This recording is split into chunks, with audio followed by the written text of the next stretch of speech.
Permission नहीं बोला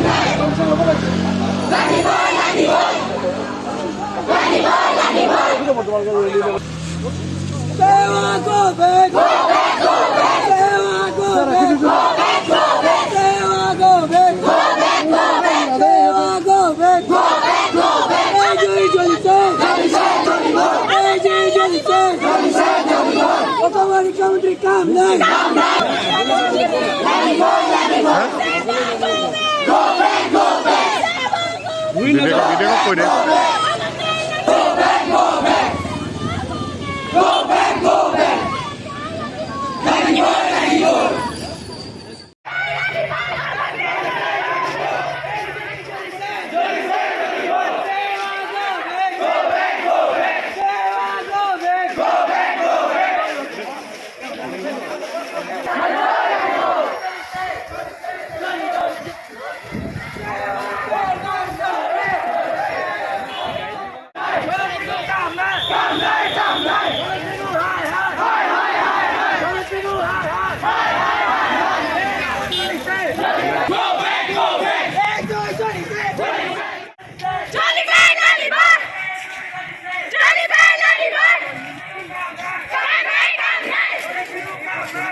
বহল হৈ দিব লাগে তেতিয়া বহল হৈ দিব লাগে শিক্ষা বিভাগ লাইসেন্স সেৱা বিভাগ লাইসেন্স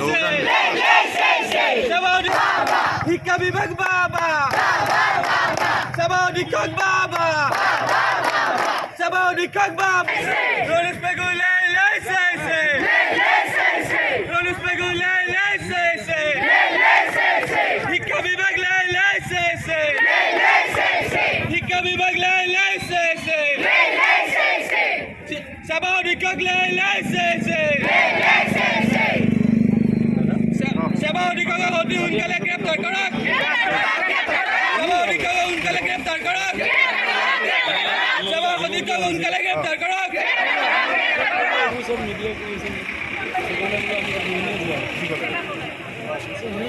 শিক্ষামন্ত্ৰী লাইসেন্স শিক্ষামন্ত্ৰী লাইসেন্স শিক্ষামন্ত্ৰী লাইসেন্স শিক্ষামন্ত্ৰী গাদিয়েৰ শিক্ষামন্ত্ৰী গাদিয়েৰ শিক্ষামন্ত্ৰী লাইসেন্স শিক্ষামন্ত্ৰী লাইসেন্স সেৱা অধীক্ষক বাবা সেৱা অধীক্ষক বাবা সেৱা অধীক্ষক বাবা সেৱা অধীক্ষক বাবা রোলিস পেগু বাবা রোলিস পেগু বাবা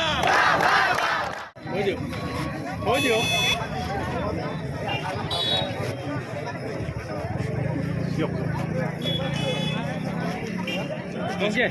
ঠিক আছে হ'ব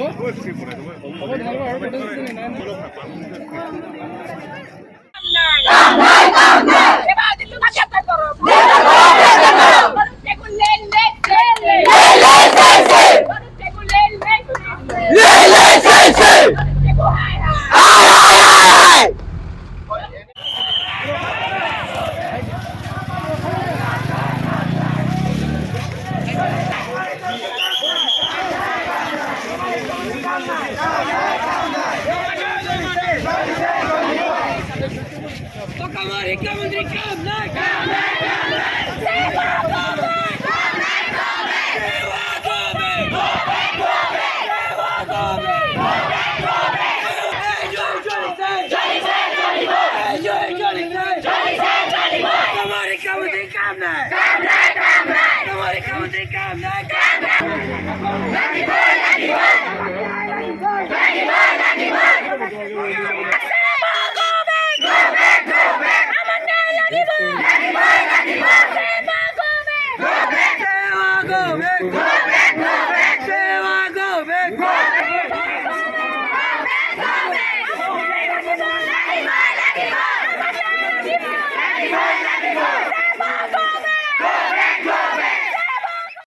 যোনটো আমাৰ লগত অন্যায় হৈছে, যোনটো পেপাৰ বাৰে বাৰে লিক হৈ গৈছে, আমি যোনটো কাৰণে বাৰে বাৰে পঢ়োঁ সেইটো পৰীক্ষাই বাৰে বাৰে লিক হয়। আমি সদায় পঢ়োঁ, সদায় লিক হয়। পৰীক্ষাৰ আগদিনাখন আমাক জনোৱা যায় যে আপোনালোকৰ পৰীক্ষাটো বাতিল হৈছে।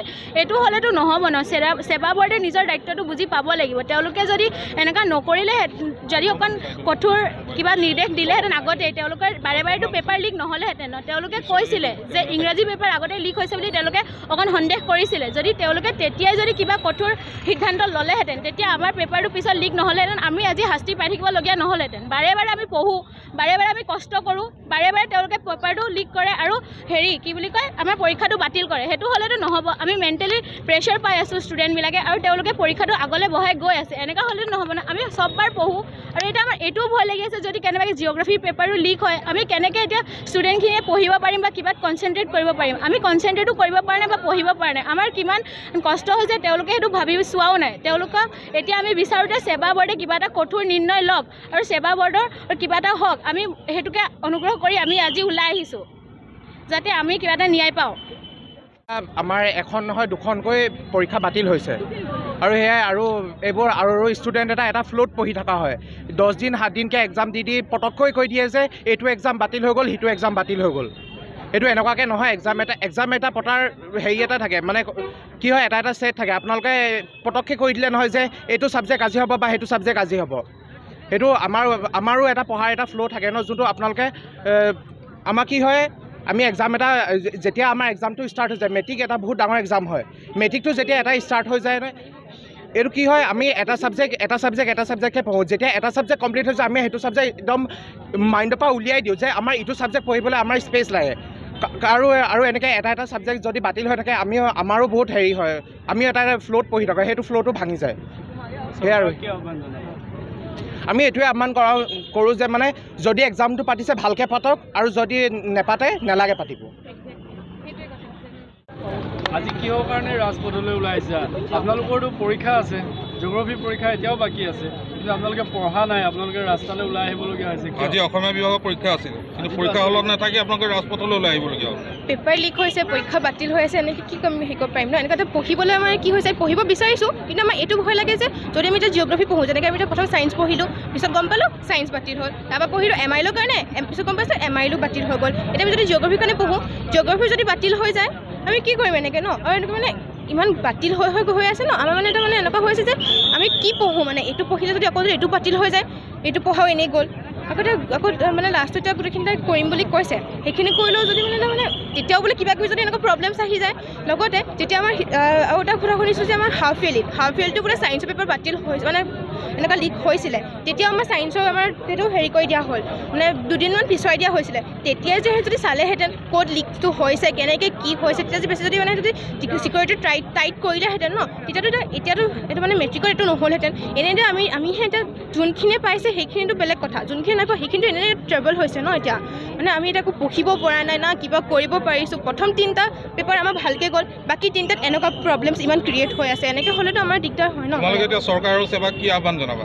আমি এইটোৱে আহ্বান জনাইছোঁ যে তেহেঁতি যি ডিচিজন ল'ব বিচাৰে ন, জল্দি লওক, আৰু অকণমান মানে ইমান পিছুৱাব নালাগে ন এক্সামবোৰ, অকণমান মানে সোনকালে শেষ কৰি দিয়ক। সেইটোৱে মানে আমি এটা শিকাব বিচাৰিছোঁ। আজি এই প্ৰটেষ্টটো কোনে কৰিছে? প্ৰটেষ্টটো মানে এনেকুৱা কোনো হেৰি, আমি গোটেই ষ্টুডেণ্টছখিনি মিলিয়ে কৰিছোঁ এইটো। গোটেইখিনি পৰীক্ষাৰ্থীয়ে নেকি?